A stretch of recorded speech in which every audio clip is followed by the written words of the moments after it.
va terminer avec Stellantis, le constructeur automobile qui, on le sait, qui sort d'un mouvement de grève inédit aux États-Unis. Néanmoins, Stellantis affiche des résultats florissants au troisième trimestre, notamment au niveau de ses ventes.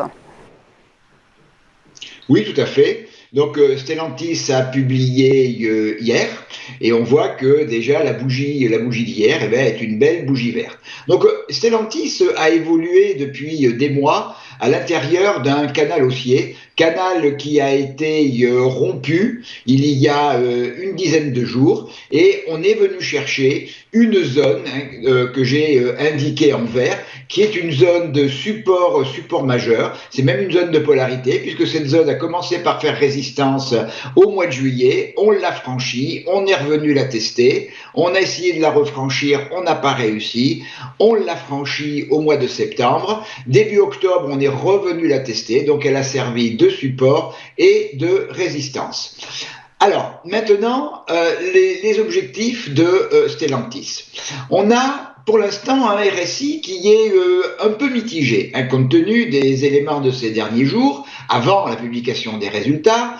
Au-delà de ma zone support ici 17-17-30, eh bien j'ai la moyenne mobile sans période qui fait support. J'ai également la moyenne mobile 65 on a clôturé hier juste à son niveau.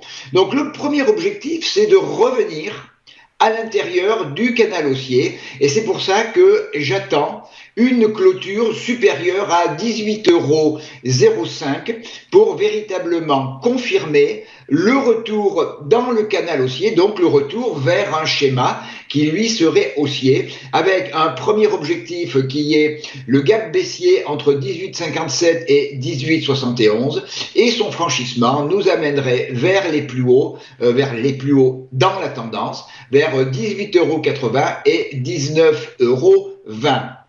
A contrario, si on cassait la zone support, ma zone support en vert ici, eh bien le schéma de retour à l'intérieur du canal haussier serait totalement invalidé, les vendeurs reprendraient véritablement la main et on reviendrait vers des zones en dessous donc de cette zone de résistance de support, vers 16,84 €, 16,48 € et 16,31 €. Alors, j'ai plutôt une vision haussière, mais cette vision, j'attends sa confirmation par le franchissement de 18,05 €.